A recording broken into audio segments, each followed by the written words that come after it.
Welcome back to Vasishta channel. రామదేవుని కథ. నాగంబొట్టు కాశీ ప్రయాణం. అనగనగా పూర్వకాలమున ఒక బ్రాహ్మణుడు కలడు. అతని పేరు నాగంభట్టు.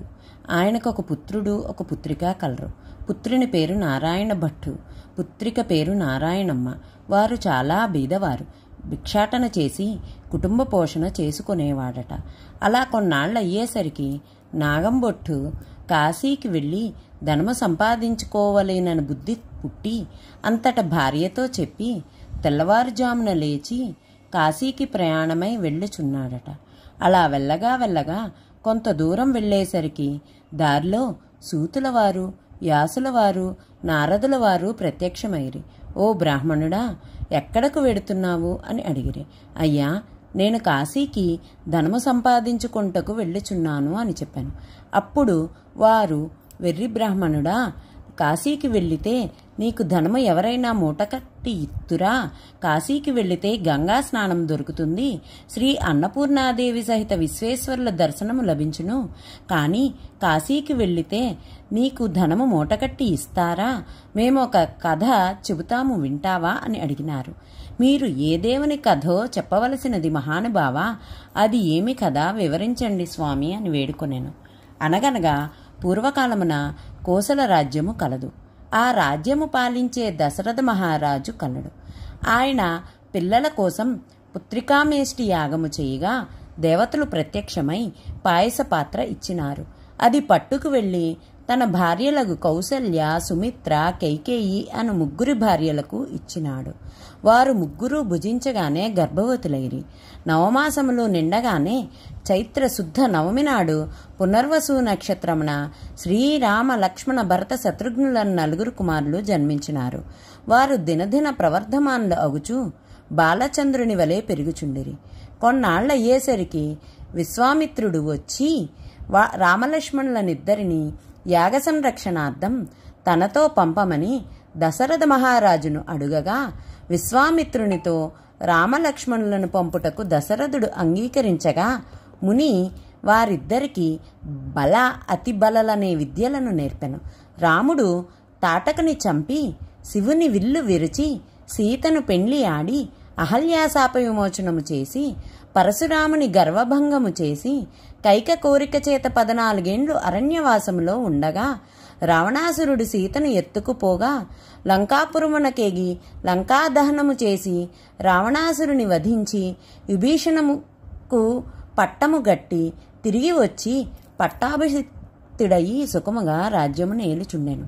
ఇది రామదేవుని కథగా చెప్పి 5 లక్షివారములు పూజలు చేసి ఆవునేతితో దీపం పెట్టి ఆవు పాలు, గోధుమ రవ్వ, పంచదార కలిపి 5 ఉండలుగా ప్రసాదము చేసి రామదేవునకు నైవేద్యం పెట్టవలెను. 1 ఉండ రామదేవునికి, 1 ఉండ బ్రాహ్మణునికి, 1 ఉండ ముత్తైదువునకు, 1 ఇరుగు పొరుగు వారికి, 1 ఉండ భార్యాపిల్లలు తినవలెను. ఈ విధముగా 5 లక్షివారములు పూజ చెయ్యవలెను. నిత్యము రామదేవుని కథ చెప్పుకున్న అష్టైశ్వర్యములతో ఇష్ట సంపదలతో తొలతూగుదురు. అలాగున కొంతకాలము అయ్యేసరికి ఇదివరకే కాశీకి వెళ్ళవలెననుకున్నాడు. కానీ వెళ్ళలేదు. ఇప్పుడు వెళదామనుకొని కొంచెము ధనము మూట కట్టుకొని కాశీ కావడి భుజం మీద వేసుకొని కుమారుని, కుమార్తెను పిలిచి, అబ్బాయి, అమ్మాయి, మీరు కథ విడవకుండా శ్రద్ధగా చెప్పుకుంటూ ఉండమని నారాయణమ్మతోనూ నారాయణ భట్టుతోనూ చెప్పి కాశీకి ప్రయాణమై వెళ్ళిపోయాను. ఆ మరునాడు కుమారుడు ఆయవారమునకు వెళ్ళి వచ్చి, అమ్మా, రామదేవుని కథ చెబుతాను విందువుగాని రామ్మా అని పిలిచాను. నాయన, వంటవేళ పొద్దున్నే దాసి పాచి పనికి వచ్చే వేళ అయినది. ఇప్పుడు కథ వినను అనెను. మళ్ళీ మధ్యాహ్నం కథ చెబుతాను విందువుగాని రావమ్మా అనెను. రామదేవునికి కోపము వచ్చి ఎలా వచ్చిన ఐశ్వర్యములు అలాగుననే వెళ్ళిపోగా బిందెలు, చెంబులు, గిన్నెలు అన్నీ దొర్లి ఇరుగు పొరుగు వారి ఎండ్లకు వెడలిపోయెను. పూర్వము నుంచి ముష్టి ఎత్తుకునే చిల్లురాగి చెంబు కూడా దొర్లిగిలి వెళ్ళిపోవుచున్నదట. అప్పుడు నారాయణమ్మ చూచి, అమ్మా, అదైనా ఉంచమని కోరవే అమ్మా అని చెప్పగా ఆమె అదైనా ఉంచు రామదేవుడా తండ్రి అని వేడగా ఆ చెంబు తప్ప మిగతావన్నీ వెళ్ళిపోయినవట. వారి గూటిలో ఉన్న వెండి కంచము కూడా దొర్లిపోవుచుండగా అప్పుడు ఆమె కంచం అంచు పట్టుకొని లాగినదట. సగం అంచు వారికి, సగం అంచు పొరుగువారికి వెడలిపోయినదట. మరునాటి ఉదయమున ఆమె వారింటికి నిప్పు కొరకు వెళ్ళి వారింటిలోనున్న కంచమ అంచు మాదే అన్నదట. మీ కంచమంచు మా ఇంటికి ఎలా వచ్చినదమ్మా? మేము మీ ఇంటికి వచ్చినామా, మీరు మా ఇంటికి వచ్చినారా? కాబట్టి ఆ కంచము మాదే అన్నారట. అలా కాదు, మా ఇంటిలో కూడా కంచమ అంచు ఉన్నది, పట్టుకొని వస్తానని రెండూ దగ్గర పెట్టి చూడగా రెండూ అతుక్కుపోయాను. మాది అని వారు పుచ్చుకున్నారట. సిగ్గుపడి లజ్జపడి ఇంటికి వచ్చినదట. అప్పుడు కుమారుడు చూచి ఏమన్నారమ్మా అని అడగగా మాదేనని వారే పుచ్చుకొన్నారని చెప్పాను. అప్పుడు కుమారుడు, ఇప్పుడు రామదేవుని కథ చెబుతాను వింటావా అమ్మా అని అడిగాను. నేను కథ వినను, కార్యము వినను, ఏ పనో పాటో చేసుకు బ్రతుకుతా కానీ రామదేవుని కథ మాత్రము విననన్నది. ఎలా వచ్చిన ఐశ్వర్యమో అలాగే వెళ్ళిపోయినది. నీ చెల్లెలని మాత్రము తీసుకుని వెళ్ళి ఎవరికైనా ఇచ్చి పెండ్లి చేయమని చెప్పాను. ఆమె ఆజ్ఞ ప్రకారంగా నారాయణ భట్టు ప్రయాణమైనాడు. వారు ఊరు చివరికి వెళ్ళేసరికి కాశీకి వెళ్ళిన నాగంభట్టు తిరుగు ప్రయాణమై ధనము మూటగట్టుకొని వస్తున్నాడట. కొంత దూరం వచ్చేసరికి ఆయన ఊరు చివరకు వచ్చినారు. అక్కడ కోనేరు కనిపించినది. ఆ కోనేరులో కాళ్ళు కడుగుచుండగా ఎక్కడ నుంచో ఒక పెద్ద గరుడ పక్షి వచ్చి ఆ డబ్బు మూటను ఎత్తుకుపోయాను. అయ్యో అని నాగంభట్టు విచారిస్తూ ఇంటికి వస్తుండగా కొంత దూరం వచ్చేసరికి నారాయణమ్మను నారాయణ భట్టును చూచి అబ్బాయి అమ్మాయి మీరు సుఖముగా ఉన్నారా అని అడిగాను. ఏమున్నది నాన్నగారు, యథాప్రకారం నాకు ఏమీ లోట్లేదు. మీరు వెళ్ళనది మొదలు కథ చెబుతాను వినమంటే అమ్మ వినలేదు. కాబట్టి రామదేవునికి కోపం వచ్చి ఎలా వచ్చిన ఐశ్వర్యమో అలాగే వెళ్ళిపోయినది. చెంబు కూడా దొర్లిపోవుచుండగా నేను చూచి అది అయినా ఉంచు రామదేవుడా తండ్రి అని ప్రార్థించగా ఆ చెంబు మాత్రం తప్ప మిగతావన్నీ వెడలిపోయినవి. గూట్లో ఉన్న వెండి కంచము కూడా దొర్లుగిరి ఇరుగు పొరుగు వారింటికి పోవుచున్నది. అప్పుడు ఆమె చూచి కంచం పట్టుకొని లాగగా సగం అంచు మనకు, సగము పొరుగు వారింటికి వెళ్ళిపోయినది. మరునాడు ఉదయము లేచి ఆ కంచము అంచు మాది అన్నదట. మీ కంచము మా ఇంటికి ఎలా వచ్చినది? నీవు మా ఇంటికి వచ్చినావా, మేము మీ ఇంటికి వచ్చినామా? ఇది మాదేనన్నారట. అలా కాదు, మా ఇంట్లో ఉన్న కంచము అంచు పట్టుకొస్తామని పట్టుకొని వెళ్ళినది. రెండూ దగ్గర పెట్టి చూడగా అతుక్కొని పోయాను. వారు దానిని మాదేనని వారే పుచ్చుకున్నారు. నాయనా అని చెప్పినది. అమ్మా, ఇప్పుడైనా రామదేవుని కథ చెబుతాను వింటావా అని అడగగా నేను కథ వినను, కార్యము వినను, ఏ పని పాటలో చేసుకొని బ్రతుకుతాను కానీ రామదేవుని కథ మటుకు వినను అన్నందువల్ల రామదేవునికి కోపము వచ్చి ఎలా వచ్చిన ఐశ్వర్యమో అలానే వెడలిపోయినది. మీ చెల్లెల్ని మట్టుకు ఎవరికైనా ఇచ్చి పెళ్లి చెయ్యమని ఆజ్ఞాపించాను. ఆమె ఆజ్ఞ ప్రకారము వెంటబెట్టుకొని వస్తున్నాను. మీ ఆజ్ఞ ఏమిటి నాన్నగారు?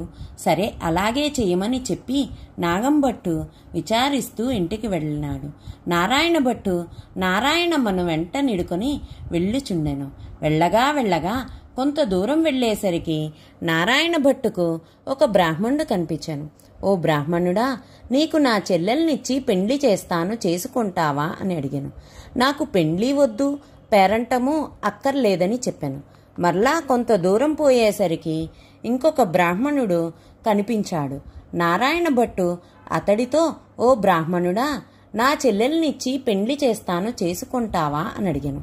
నాకు పెండ్లి వద్దు, పేరంటము వద్దు, ఇదివరకే 2 భార్యలున్నారు అనెను.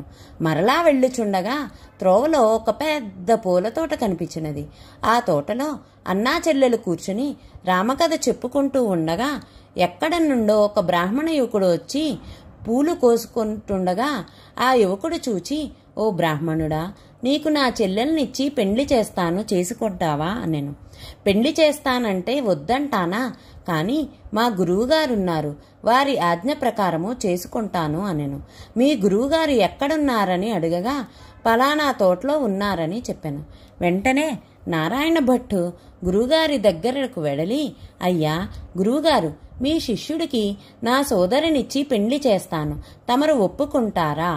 అంతటా గురువు బ్రహ్మచారిని గృహస్థునిగా చేస్తానంటే వద్దంటానా? కాని వాడి దగ్గర చింతాకంత బంగారం లేదు, గోపాదమంత భూమి లేదు. మీకిష్టమైతే చెయ్యండి, కష్టమైతే మానండి అని పలికెను. అప్పుడు నారాయణ భట్టు గురువుగారికి దండం పెట్టి అలాగెక్కడికో వెళ్ళి 4 రాటలు తెచ్చి పాక పందిరి వేసి గుచ్చిన ముత్యాలు తోరణాలు కట్టి గుచ్చని ముత్యాలు తలంబరాలు పోసి 70 యాగాల నారాయణమ్మనిచ్చి పెండ్లి చేశాడు. వారక్కడనే కూర్చొని కథ చెప్పుకున్నారట. అలా కొన్నాళ్ల అయ్యేసరికి ఒక విప్రుడు వచ్చి, మీకు 4 ఎకరముల భూమి ధార పోస్తాను, పుచ్చుకోవలసిందని చెప్పగా, అప్పుడు వారు, మేము రామదేవుని కథ చెప్పుకొనుచున్నాము, కథ అయితే పుచ్చుకుంటాము, మీకు ఇష్టమైతే కూర్చొని కథ వినండి. కథ అయిన తర్వాత ఆ బ్రాహ్మణుడు రాగి చెంబులో నీరు పోసి, పలానా తోటలో ఆస్తి ఉన్నది, అనుభవించమని 4 ఎకరాల భూమి వారికి దారబోసి ఆ విప్రుడు ఎక్కడికో వెళ్ళిపోయింది. ఆ 4 ఎకరముల భూమి అనుభవించుచు కథ చెప్పుకుంటూ అక్కడనే ఉన్నారు. అలా కొన్నాళ్ళు అయ్యేసరికి ఆ ఊరి రాజుగారు ఒక భవనము కట్టించి కొంత ధనం పుణ్యదంపతులకు ధారపోయాలని చూస్తున్నారట. ఎక్కడ వెతికినా దొరకలేదు.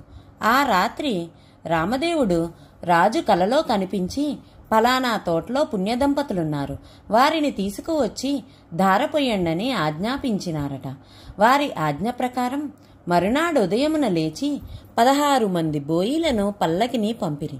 వారక్కడకు వెడలి, ఏమండోయ్, మా దేశపు రాజుగారు ఒక గృహము కొంత భాగము మీ ఇద్దరికీ ధారపోస్తారట, మిమ్మల్ని వెంటబెట్టుకుని రమ్మని పంపిరి.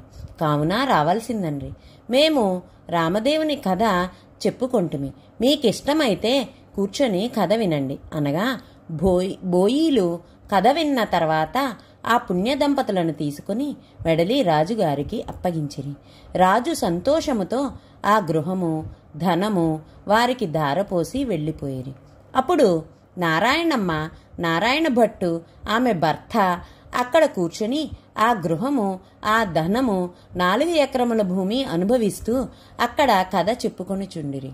కొన్ని దినములయ్యేసరికి నారాయణ భట్టు, అమ్మాయి, నేనెన్ని దినములు ఇలా ఉండను, కాబట్టి నే వెళ్ళి రామదేవుని తీసుకుని వస్తాను, నీవు నీ భర్త కథని మానకుండా చెప్పుకోండి అని చెప్పి నారాయణ భట్టు ప్రయాణమయ్యి వెడలనట. నారాయణమ్మ ఆమె భర్త కథ చెప్పుకొనుచుండిరి. నారాయణ భట్టు కొంత దూరం వెళ్ళగా ఒక గ్రామం వచ్చినది. ఆ గ్రామంలో ఒక గొల్లవాడు వడ్లు ఎండబోసుకొని కాపలా కూర్చుండనట. ఆ గొల్లవాడిని చూచి, గొల్లా, ఈ గ్రామంలోని విశేషాలేమిటి అని అడిగాను. ఏమున్నది బాబు, నేను పుట్టుకతోనే అంధుడను, మా వాళ్ళు వడ్లు ఎండపోసి నన్ను కాపలా కూర్చోమనగా కర్ర పుచ్చుకొని కూర్చుంటిని, నా అవస్థ ఇలా ఉంది బాబు అననట. నారాయణ భట్టు, ఒక కథ చెబుతాను వినదవా అని అడిగాను. అలాగే వింటాను, చెప్పమనెను. రామదేవుని కథ వ్రత విధానమును చెప్పేసరికి గొల్లవానికి కొంచెము కళ్ళు కనిపించవనట. ఓహో, కథలోనే ఇంత మహత్యం ఉంది, వ్రతము చేసుకుంటే ఇంకెంత మహత్యం ఉంటుందో, ఏ దైవానివో ఏ దేవుడవో చెప్పమనెను. అది రామదేవుని మహత్యము. 5 లక్షివారములు పూజ చేసి ఆవునేతితో దీపం పెట్టవలెను.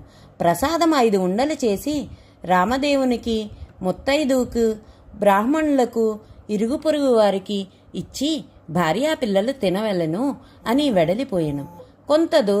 తిరిగి కొంత దూరం వెళ్ళేసరికి ఒక రాజు విచారిస్తూ ఉండెను. ఆ రాజును చూచి, ఏమి రాజా విచారిస్తున్నావు అని అడిగాను.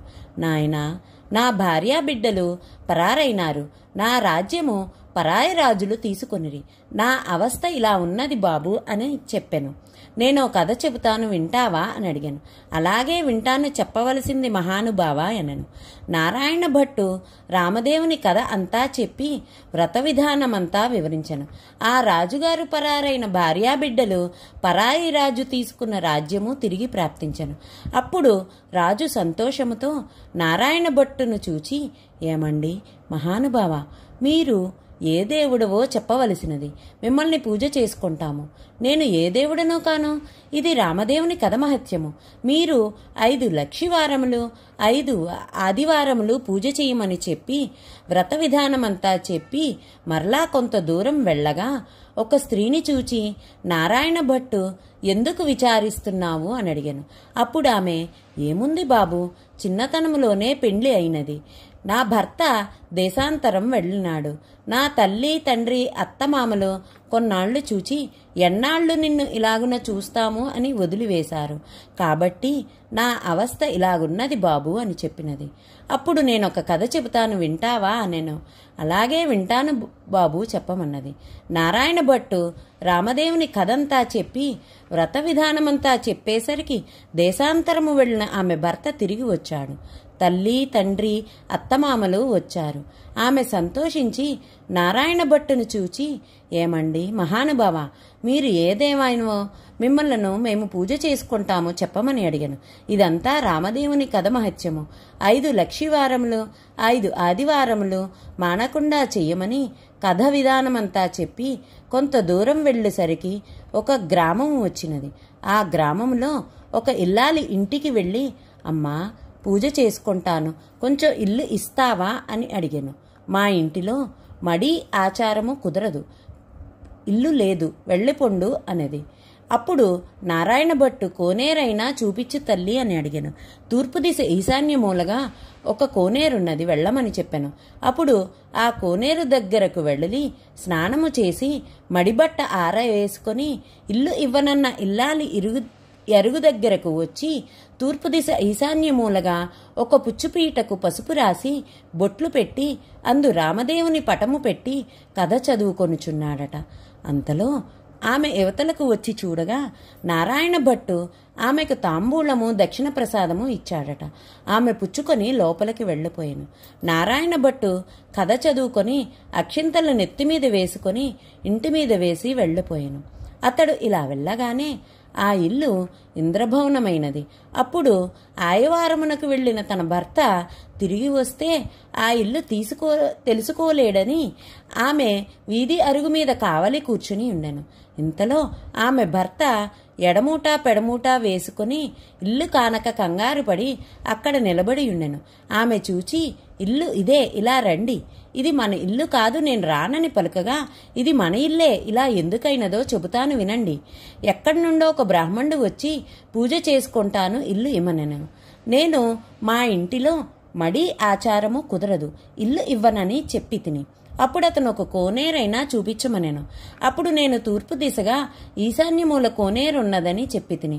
అతడు కోనేరు దగ్గరకు పోయి స్నానము చేసి మడిబట్ట ఆరవేసుకొని మన అరుగు మీదకు వచ్చి ఒక పీటకు పసుపు రాసి బొట్లు పెట్టి తూర్పు దిశ ఈశాన్యమూలగా పెట్టి అందు రామదేవుని పటము పెట్టి పూజ చేసి ఆవు పాలు గోధుమ నూక పంచదార కలిపి ప్రసాదముగా ఉండలు చేసి రామదేవునికి నైవేద్యము పెట్టి కథ చెప్పుకొనుచున్నాను.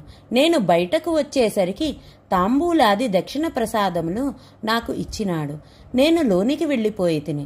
అతడు కొన్ని అక్షంతలు నెత్తిమీద వేసుకొని మరికొన్ని అక్షతలు మన ఇంటి మీద వేసి వెళ్ళిపోగా ఇల్లు ఇలా ఇంద్రభవనముగా మారినది. ఇదంతా ప్రసాద మహత్యమని పలికెను. ఆయన పూజ చేసుకుంటానంటే వద్దన్నావా, నిర్భాగ్యురాలా, పాపిష్టిదానా, అతడు ఏ దిశగా వెళ్ళాడు చెప్పు అనగా ఈశాన్యమూలగా వెళ్ళినాడని చెప్పింది. అప్పుడు ఆయన మూటలు అక్కడ పెట్టి నారాయణ భట్టును వెతుకుతూ బయలుదేరాను. కొంత దూరం వెళ్ళగా నారాయణ భట్టు ఆ బ్రాహ్మణునకు కనిపించాను. అప్పుడు ఆ బ్రాహ్మణుడు, ఏమండోయ్ మహానుభావ, మీరు మా ఇంటికి రావలసినది, మేము పూజించుకుంటాం అనెను. మీ ఇంటికి ఇప్పుడు రాను, రామదేవుని వెతుకుటకు వెళ్ళుచున్నాను అనెను. అప్పుడు ఆ బ్రాహ్మణుడు, అలా కాదు మహానుభావ, మీరు మా ఇంటికి వచ్చి పూజ చేసుకుంటానంటే మా వాళ్ళు ఇల్లు ఇవ్వనన్నారు. కాబట్టి మాదే తప్పు, మా తప్పు క్షమించి మా ఇంటికి రావలసినది. మీరు ఏ దైవానివో చెప్పండి, మేము పూజించుకుంటామనెను. మీ ఇల్లు కాబట్టి మీరు ఇవ్వనన్నారు, మీ తప్పేమీ లేదు, రావడం నాదే తప్పు అనెను. నేను మీ ఇంటికి ఇప్పుడు రాను, రామదేవుని వెతుకుటకు వెళ్ళుచున్నాను. నేను ఏ దేవుడనూ కాను. ఇదంతా రామదేవుని కథ మహత్యం. నీవు ఇంటికి వెడలి 5 లక్షివారములు 5 ఆదివారములు పూజ చేసుకోమని వ్రత విధానమంతా చెప్పాను. రామదేవుని వెతుక్కొని వచ్చేటప్పుడు నీ ఇంటికి వస్తాను అనెను. అప్పుడు ఆ బ్రాహ్మణుడు ఇంటికి వచ్చి, కథలోనే ఇంత మహత్యం ఉంది, వ్రతం చేసుకుంటే ఇంకెంత మహత్యం ఉంటుందోనని పూజ చేసుకొని కథ చెప్పుకొని అష్టైశ్వర్యములతో అష్టసంపదలతో తూగుతున్నారట. నారాయణ భట్టు ఎండనక వాననక తిండనక తిప్పలనక ఆకలనక దప్పికనక చెట్టనక పుట్టనక నీడనక భయమనక అర్ధరాత్రనక అరణ్యాలంటబడి వెళ్ళిచుండగా కొంత దూరం వెళ్ళేసరికి నారాయణ భట్టు మూర్ఛిల్లి ముఖము తిరిగి పడిపోయాను. అప్పుడు రామదేవునకు దయ కలిగి ముసలి బ్రాహ్మణ వేషంతో వచ్చి నారాయణ భట్టు ముఖము తుడిచి లేవదీసి మంచినీళ్లు ఇచ్చి మా ఇంట్లో భోజనం చేద్దువుగాని రమ్మనెను. నేను భోజనం మాత్రం చెయ్యను. నేను రామదేవుని వెతుకుటకు వెళ్ళుచున్నాను. ఒక కోనేరు మాత్రం చూపించినా స్నానము చేస్తానన్నాడట. తూర్పు దిశ ఈశాన్యమూల ఒక కోనేరున్నది, వెళ్ళమన్నాడట. నారాయణ భట్టు ఆ కోనేరు వద్దకు వెడలి స్నానము చేసి పైకి వచ్చేసరికి అక్కడ ఇంద్రభవనంలా మారిపోయాను. లోపలకు వచ్చేసరికి సీతమ్మవారు వెండి కంచాలు, వెండి పీటలు, బమిడి కంచాలు కనిపించినవి. అప్పుడు నారాయణ భట్టుకు రామదేవుడు సీతమ్మ ఎదురయ్యి మా ఇంట్లో భోజనము చేయుదురుగాని రమ్మన్నారట. నేను భోజనం మాత్రం చెయ్యను, రామదేవుని వెతుకుటకు వెళ్ళుచున్నాను అన్నాడట. నేను రామదేవుణ్ణి అని చెప్పాను. అయితే కావచ్చును మహానుభావ, నాకు దర్శనం కావాలి అని చెప్పగా అప్పుడు పులి చర్మముతో, రుద్రాక్షలతో, విభూతి రేఖలతో, నడుమున నాగాభరణముతో, శిరస్సున గంగతో, ప్రక్కన పార్వతీదేవితో, త్రిశూలము త్రినేత్రముతో నందివాహన రూరుడై ఈశ్వరుడు ప్రత్యక్షమైనాడు. అప్పుడు నారాయణ భట్టు వారిని స్తోత్రము చేసెను. ఈశ్వర స్తుతి. వందే శంభు ఉమాపతిం సురగురం వందే జగత్కారణం వందే పన్నగభూషణం మృగధరం వందే పశూనాం పతిం వందే సూర్య శశాంకవహ్నినయనం వందే ముకుంద ప్రియం వందే భక్తజనాశ్రయంచ వరదం వందే శివం శంకరం అని స్తోత్రము చేయగా ఈశ్వరుడు ప్రత్యక్షమైనాడు. అప్పుడు నారాయణ భట్టు విష్ణుమూర్తిని కూడా ప్రత్యక్షం కావలేనని కోరెను. అప్పుడు విష్ణుమూర్తి వక్షస్థలమున వనమాలికతో, మెరుపుతీగ వంటి లక్ష్మీదేవితో, శంఖ చక్ర గదాధరుడయి నెమలపించము ధరించి ప్రత్యక్షమైనాడు. అప్పుడు హరిని కూడా ఈ విధముగా స్తోత్రము చేశాను. ఈ విష్ణుస్థుతి.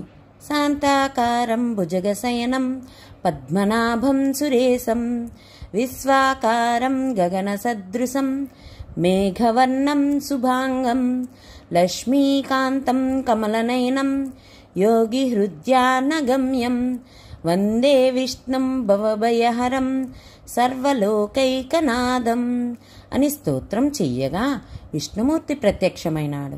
అప్పుడు నారాయణ భట్టు రామదేవుడు ప్రత్యక్షమవ్వాలనెను. శ్రీరామస్తుతి. శ్రీమద్దివ్యమునీంద్ర చిత్తనిలయం సీతామనోనాయకం వాల్మీకోద్భవ వాక్పయోధి ససినం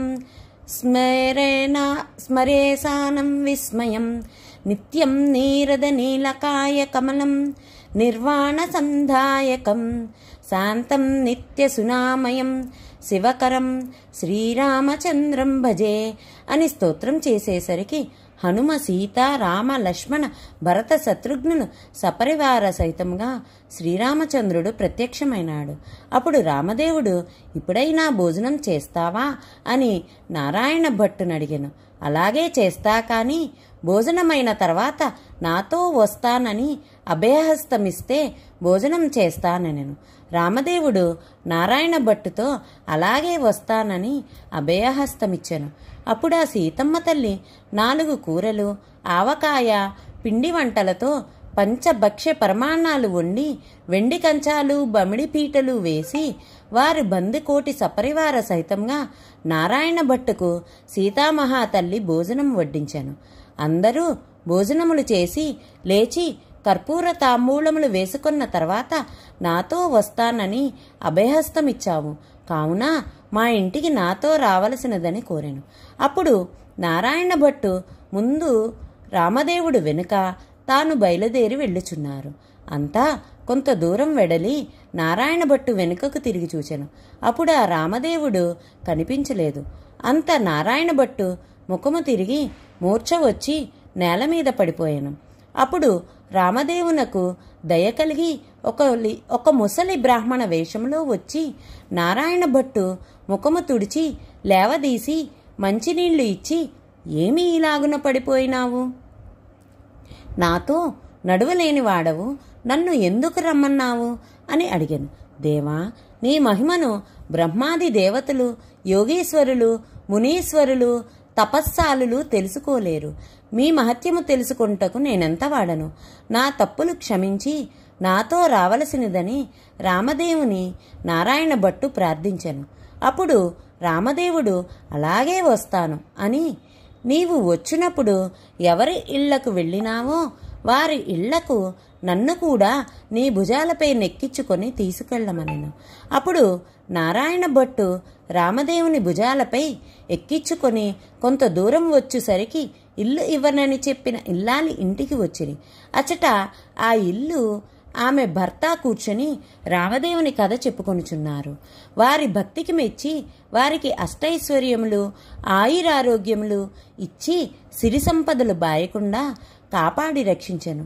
మరి కొంత దూరం వచ్చేసరికి స్త్రీ ఇల్లు వచ్చెను. అచట వచ్చేసరికి ఆ స్త్రీ ఆమె భర్త కూర్చుని కథ చెప్పుకొనుచున్నారు. వారికి ఐశ్వర్యములు, ఆయురారోగ్యములనిచ్చి సిరి సంపదలను ఎడబాయకుండా ఇచ్చి వారిని రక్షించినారట. మరి కొంత దూరం వచ్చేసరికి గొల్ల ఇల్లు వచ్చెను. ఆ రోజు ఆదివారం. నారాయణ భట్టు చెప్పిన మాదిరి పూజ చేసుకొని కథ చెప్పుకొనుచున్నారు. వారిని మెచ్చి ఐశ్వర్యములు, ఆయురారోగ్యములనిచ్చి సిరి సంపదలు ఎడబాయకుండా వారిని కాపాడి రక్షించినారట. ఇంకా కొంత దూరం వచ్చేసరికి చెల్లెలి ఇల్లు వచ్చినది. అక్కడ వారు రామదేవుని కథ చెప్పుకొనుచు బంగారపు తూగుటు ఇయ్యాలలో ఊగుచున్నారు. వారిని మెచ్చి ఐశ్వర్యములు, ఆయురారోగ్యములు ఇచ్చి సిరి సంపదలు ఎడబాయకుండా వారిని కాపాడి రక్షించినారట. అప్పుడు నారాయణమ్మ తన ఇంటికి అన్నయ్య వచ్చినాడని కాళ్ళు కడుగుకొంటకు నీళ్లు ఇచ్చి దాహానికి మజ్జిగ ఇచ్చి మర్యాద చేసినది. అప్పుడు నారాయణ భట్టు, అమ్మాయి, నన్నిలా మర్యాద చెయ్యనక్కర్లేదు. నేను రామదేవుని తీసుకువచ్చుచుంటిని. నీవు నీ భర్త మా ఇంటికి రావలెను. మనమందరము పూజ చేసుకుందాము అని చెప్పాను. అప్పుడు ఆమె సంతోషముతో అలాగే వస్తాననెను.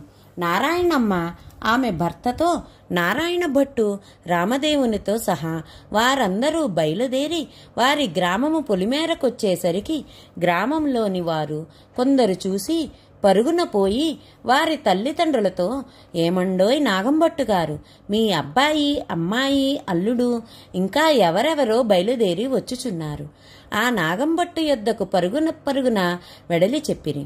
అప్పుడు నారాయణ భట్టు తల్లిదండ్రులు పరుగున వచ్చి సంతోషముతో కుమారుని, కుమార్తెను కౌగలించుకోబోయినారట. అప్పుడు నారాయణ భట్టు చూచి, అమ్మా, నన్ను ముట్టుకోవద్దు. ఇప్పుడు నేను రామదేవుని తీసుకుని వచ్చుచున్నాను. మీరు మా ఇంటికి వెళ్ళి 4 మూలలు దులిపి నల్లగా అలికి తెల్లగా ముగ్గు పెట్టి పచ్చగా పసుపు రాసి మామిడాకుల తోరణాలు కట్టి ఒక పీటకు పసుపు రాసి బొట్లు పెట్టి తూర్పు దిశ ఈశాన్య మూలగా ఉంచి రామదేవుని పటము పెట్టి గోధుమ నూక, పంచదార, ఆవు పాలు కలిపి ప్రసాదము 5 ఉండలు చేసి పూజకు అన్నీ సిద్ధము చేసి నాకు కబురు చెయ్యండి. అప్పుడు నేను రామదేవుని తీసుకువచ్చేదనని చెప్పాను. వారు సంతోషమున ఇంటికి వచ్చి 4 మూలలా దులిపి అలికి ముగ్గులు పెట్టి పచ్చగా పసుపు రాసి మామిడాకులు తోరణాలు కట్టి 4 మూలలు వెతకగా ఒక పుచ్చుపీటకు పసుపు రాసి బొట్టు పెట్టి గోధుమ నూక, పంచదార, ఆవు పాలు కలిపి ప్రసాదం ఉండలు చేసి కుమారుడు చెప్పిన విధంగా సిద్ధపరిచారు. రామదేవుని తీసుకురమ్మని కుమారునికి కబురు పంపెను. అప్పుడు నారాయణ భట్టు సంతోషముతో రామదేవుని భుజములపై ఎక్కించుకుని ఆ గ్రామం 4 వీధులు ఊరేగించి ఇంటికి తీసుకువచ్చి రామదేవునితో, తండ్రి, మా ఇంటిలో మీరు కుడిపాదం పెట్టవలనని ప్రార్థించాను. అప్పుడు రామదేవుడు వారి ఇంటిలో కుడిపాదం పెట్టేసరికి పెద్ద ఇంద్రభవనముగా మారిపోయినది. అప్పుడు నారాయణ భట్టు రామదేవునితో అనెను, అపరాధిని కాబట్టి నాకు ఉన్న ఈ పుచ్చుపీటయే సింహాసనం అనుకుని దయయుంచి తమరు కూర్చుండవలసినదని వినయముగా ప్రార్థించాను. ఆ మాటకు రామదేవుడుకు జాలి కలిగి ఆ పీట మీద కూర్చుండేసరికి అది వజ్రాలు, వైడూర్యాలు, కెంపులు, మాణిక్యాలతో చేసిన బంగారపు సింహాసనముగా మారిందట. అందు హనుమ, సీత, లక్ష్మణ, భరత, శత్రుఘ్నాది సపరివార సహితముగా శ్రీరామచంద్రమూర్తి తన ఇంటిలో ఆసీనులయ్యి వెలిసినారట. అప్పుడు రామదేవుని వ్రతము చేసుకుందాం అనేసరికి అంతలోనే ఎక్కడ నుండో ఒక బేద బ్రాహ్మణుడు వచ్చి, ఏమండోయ్ నాగంభట్టు గారు, మీ అబ్బాయికి మా అమ్మాయినిచ్చి పెళ్లి చేస్తాం, ఒప్పుకుంటారా అని అడగగా, పెళ్లి చేస్తానంటే వద్దంటానా బాబు, అలాగే చేసుకుంటాము అనెను. నాగంభట్టు గారు పచ్చని పందిర్లు వేయించి గుచ్చిన ముత్యాలు తోరణాలు కట్టి గుచ్చని ముత్యాలు తలంబరాలు పోసి 70 యాగాల నారాయణ భట్టు పెళ్లి చేశాను. నారాయణ భట్టు పెళ్లి అయిన తరువాత నాగంభట్టు భార్య నారాయణ భట్టు, భార్య నారాయణమ్మ, ఆమె భర్త వారంతా రామదేవుని వ్రతము చేసి ఆవు పాలు, గోధుమ నూక, పంచదార కలిపి ప్రసాదం పెట్టి తూర్పు దిశ ఈశాన్య మూలగా ఒక పీటకు పసుపు రాసి బొట్లు పెట్టి 5 లక్షివారములు 5 ఆదివారములు పూజ చేసి నైవేద్యం పెట్టి కథ మానకుండా చెప్పుకుంటున్నారట. వారి భక్తికి మెచ్చి వారికి అష్టైశ్వర్యములు, ఆయురారోగ్యములు, సిరి సంపదలు ఎడపాయకుండా కాచి రక్షించినాడు. ఈ నోము ప్రపంచమంతా నోచిన వారందరూ అష్టైశ్వర్యవంతులై సుఖముగా నుండిరి. ధన్యవాదములు. Please like, share, subscribe our channel.